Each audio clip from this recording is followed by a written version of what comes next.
నమస్తే, this is Radhakrishna. Welcome to our stream. Middle East ఇప్పుడు మారణ హోమానికి కేర్ ఆఫ్ అడ్రస్గా మారింది. నిన్నటిదాకా శాంతి మంత్రం జపించినటువంటి దేశాలు ఇప్పుడు మళ్ళీ నెత్తుటీరులు పారిస్తున్నాయి.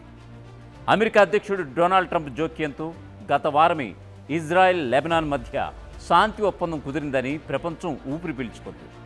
కానీ ఆ సంతోషం వారం రోజులు కూడా నిలవలేదు. అమెరికా మాటను పక్కన పెట్టి ఇజ్రాయెల్ ప్రధాని నెతన్యాహు సైన్యం లెబనాన్ రాజధాని బీరూట్పై విరుచుకుపడింది. బాంబుల వర్షం కురిపించింది. హిజ్బుల్లా అడ్డా దహియాను సర్వనాశనం చేసి పడేసింది. ఈ దాడుల్లో మహిళలు, చిన్నారులు ప్రాణాలు కోల్పోయారు. ఇటు ఇజ్రాయెల్ దాడులకు అటు ఇరాన్ హిజ్బుల్లా రాకెట్స్తో సమాధానమిస్తున్నాయి. అసలు బీరూట్లో ఏం జరుగుతోంది? నెతన్యాహు మైండ్ గేమ్ ఏమిటి? అమెరికా ఒప్పందం ఎందుకు అట్టర్ ఫ్లాప్ అయిపోయింది? దీనిపైనే మన స్పెషల్ రిపోర్ట్. ఇప్పుడు ఒకసారి చూద్దాం.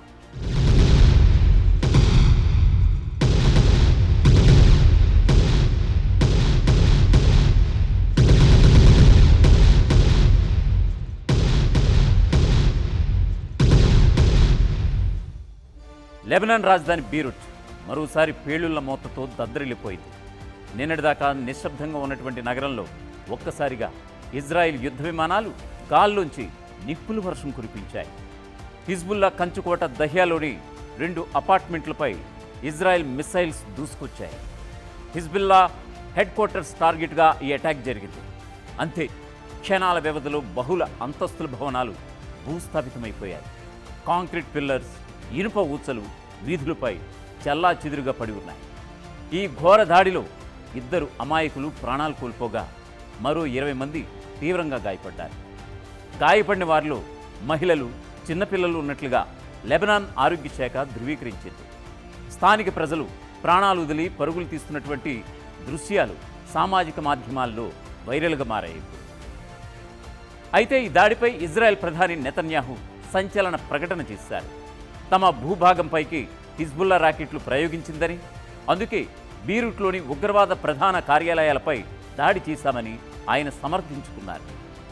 ఇజ్రాయెల్ రక్షణ శాఖ ఇంతటితో ఆగడం లేదు. ఇది కేవలం ఆరంభం మాత్రమే. మున్ముందు మరిన్ని దాడులు ఉంటాయి, టు బి కంటిన్యూడ్ అంటూ ఇజ్రాయెల్ మిలిటరీ ప్రతినిధి సోషల్ మీడియాలో పోస్ట్ పెట్టడం ప్రపంచవ్యాప్తంగా కలకలం రేపుతోంది. హిజ్బుల్లా నెట్వర్క్ను పూర్తిగా తుడిచిపెట్టే వరకు తాము తగ్గేదే లేదంటోంది ఇజ్రాయెల్ డిఫెన్స్ ఫోర్స్.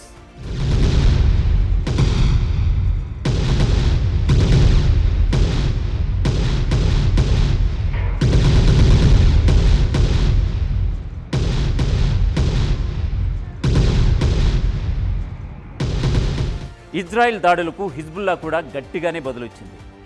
ఇజ్రాయెల్ సైనిక స్థావరాలైన ఇఫ్తా బ్యారెక్స్, అల్ మార్జ్ ఫాండ్ లక్ష్యంగా భారీ రాకెట్లను ప్రయోగించింది. ఇజ్రాయెల్ నిరంతర కాల్పుల విరమణ ఒప్పందాన్ని ఉల్లంఘిస్తూ దక్షిణ లెబనాన్లోని గ్రామాల్లో దాడులు చేస్తోందని, అందుకే తాము ఎదురుదాడి చేయాల్సి వచ్చిందని హిజ్బుల్లా స్పష్టం చేసింది. మరొక వైపు ఇరాన్ రంగంలోకి దిగింది. బీరూట్పై ఇజ్రాయెల్ చేసినటువంటి దాడికి అత్యంత భయంకరమైన, బాధాకరమైనటువంటి సమాధానం చెప్తామంటూ ఇరాన్ పార్లమెంటరీ కమిటీ ప్రతినిధి ఇబ్రహీం రజాయ్ సంచలన వ్యాఖ్యలు చేశారు. దీంతో మిడిల్ ఈస్ట్లో ఎప్పుడు ఏం జరుగుతుందో తెలియని ఉత్కంఠ నెలకొంది.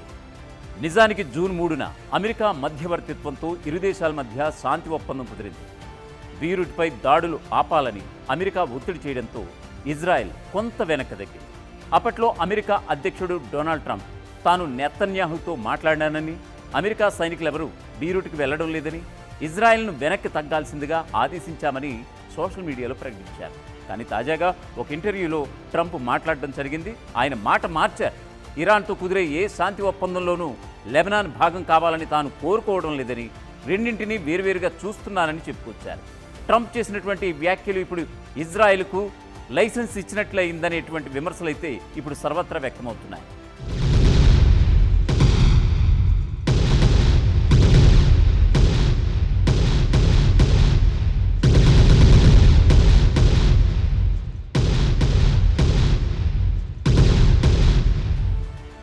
ఈ ఏడాది మార్చి 2న ఇరాన్ సుప్రీం లీడర్ను ఇజ్రాయెల్, అమెరికా కలిసి హతమార్చడంతో ఈ యుద్ధం మరింత తీవ్ర రూపం దాల్చింది. ఏప్రిల్ 17 నుంచి కాల్పుల విరమణ అమల్లో ఉన్నప్పటికీ అది కేవలం కాగితాలకే పరిమితమైంది. తాజాగా అమెరికా కుదిర్చినటువంటి ఒప్పందాన్ని లెబనాన్ పార్లమెంట్ స్పీకర్ నబీ బిర్రీ పూర్తిగా తిరస్కరించారు. ఈ ఒప్పందం ఇజ్రాయెల్ పన్నటువంటి ఒక పెద్ద ఉచ్చు అని ఆయన మండిపడ్డారు. దక్షిణ లెబనాన్లోని ఆక్రమిత ప్రాంతాల నుంచి ఇజ్రాయెల్ సైన్యం వెనక్కి వెళ్లే ప్రస్తావన ఈ ఒప్పందంలో ఎక్కడా లేదని ఆయన ఆగ్రహం వ్యక్తం చేశారు. నయీం కసిం మరోవైపు ఈ చర్చల్లో భాగస్వామ్యం లేని హిజ్బుల్లా చీఫ్ నయీం కసిం కూడా స్పందించారు. హిజ్బుల్లాను నిరాయుధులను చేయడం అంటే శత్రువుల వ్యూహానికి లొంగిపోవడమేనని, తాము ఆయుధాలు వదిలే ప్రసక్తి లేదని తేల్చి చెప్పారు. ఫలితంగా శాంతి చర్చలు అభాసుపాలయ్యాయి. యుద్ధ జ్వాలలు మళ్లీ ఎగసిపడుతున్నాయి.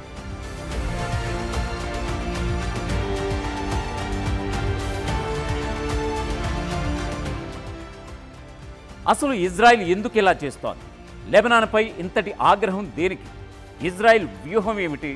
లెబనాన్ ఎందుకు టార్గెట్ అయిందో ఒకసారి డీటెయిల్గా చూద్దాం. ఇజ్రాయెల్ ఉత్తర సరిహద్దుకు ఆనుగుని లెబనాన్ ఉంటుంది. ఈ రెండు దేశాల మధ్య శాంతి సంబంధాలు ఎప్పుడూ లేవు.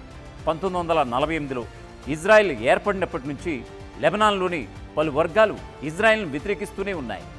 అయితే ఈ సమస్య మాత్రం హిజ్బుల్లా అనే ఒక శక్తివంతమైనటువంటి సాయుధ సంస్థ, ఇరాన్ మద్దతుతో ఎదిగినటువంటి హిజ్బుల్లా ఇజ్రాయెల్కు అతిపెద్ద భద్రతా ముప్పుగా మారింది. అందుకే లెబనాన్ అంటే ఇజ్రాయెల్కు కేవలం పొరుగు దేశమే కాదు, భద్రతా సవాలు కూడా. గాజాలో హమాస్ ఎంత ప్రమాదకరమో ఉత్తర సరిహద్దుల్లో హిజ్బుల్లా అంతకంటే పెద్ద ప్రమాదమని ఇజ్రాయెల్ భావిస్తోంది.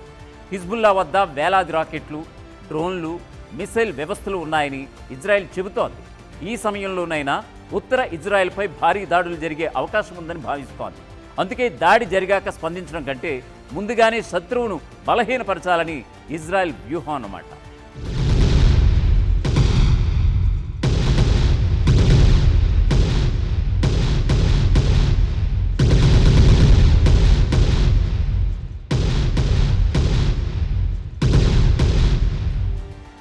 అమెరికా ఇజ్రాయెల్కు అతిపెద్ద మిత్రదేశం. అయితే భద్రతా అంశాల విషయంలో చివరి నిర్ణయం తమదేనని ఇజ్రాయెల్ ఎప్పటి నుంచో చెబుతూ వస్తోంది. ప్రత్యేకించి నెతన్యాహు ప్రభుత్వం జాతీయ భద్రత విషయంలో ఎలాంటి రాజీ ఉండదని స్పష్టం చేస్తోంది. అమెరికా కాల్పుల విరమణ కోరినా కూడా హిజ్బుల్లా బలహీనపడే వరకు సైనిక చర్యలు కొనసాగుతాయని ఇజ్రాయెల్ భావిస్తున్నట్లుగా ఎనలిస్టులు చెప్పుకొస్తున్నారు. ఇజ్రాయెల్ లెబనాన్ను ఆక్రమించుకోవాలనుకుంటోందా? ఇదే ఇప్పుడు ప్రపంచంలో పెద్ద చర్చ. మాకు తెలిసినటువంటి రిపోర్టు ప్రకారం లెబనాన్ మొత్తాన్ని స్వాధీనం చేసుకోవాలనేటువంటి స్పష్టమైన ప్రణాళికను ఇజ్రాయెల్ ప్రకటించలేదు. కానీ దక్షిణ లెబనాన్లో ఒక బఫర్ జోన్ సృష్టించాలని మాత్రం చాలా కాలంగా కోరుతూ వస్తోంది. అంటే ఇజ్రాయెల్ సరిహద్దుకు సమీపంలో హిజ్బుల్లా ఉనికి లేకుండా చేయాలనుకుంటోంది.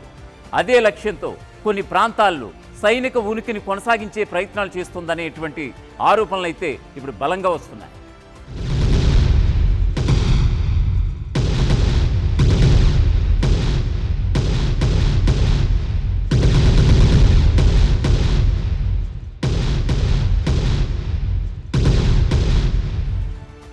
ఇజ్రాయెల్ వ్యూహం 3 దశల్లో ఉందని నిపుణులు చెప్పుకొస్తున్నారు.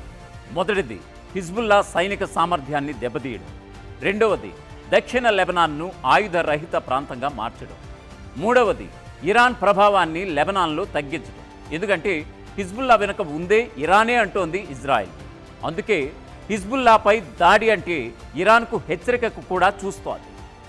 ఇప్పటికే ఆర్థిక సంక్షోభంతో కుంగిపోయినటువంటి లెబనాన్ ఇప్పుడు యుద్ధ భయంతో మరింత ఇబ్బందులు ఎదుర్కొంటోంది. లక్షలాది మంది ప్రజలు ఇళ్లను వదిలి వెళ్లాల్సినటువంటి దుస్థితి ఏర్పడింది. విద్యుత్, వైద్య సేవలు, ఆర్థిక వ్యవస్థ అన్నీ ఒత్తిడిలో కొట్టిమిట్టాడుతున్నాయి. అయితే ఒక విషయం మాత్రం సుస్పష్టం. ఇజ్రాయెల్ లక్ష్యం ప్రస్తుతం లెబనాన్ దేశాన్ని స్వాధీనం చేసుకోవడానికి అని చెప్పడానికి ఎక్కడ కూడా స్పష్టమైన ఆధారాలు లేవు. కానీ హిజ్బుల్లాను పూర్తిగా బలహీనపరచాలని, దక్షిణ లెబనాన్పై భద్రత నియంత్రణ పెంచాలని మాత్రం ప్రయత్నిస్తోంది. ఈ వ్యూహం ఎక్కడికి దారితీస్తుంది? మరో పెద్ద యుద్ధానికా, లేక కొత్త శాంతి ఒప్పందానికా అనే ప్రశ్నకు మాత్రం సమాధానం రాబోయే రోజుల్లో తేలబోతోంది.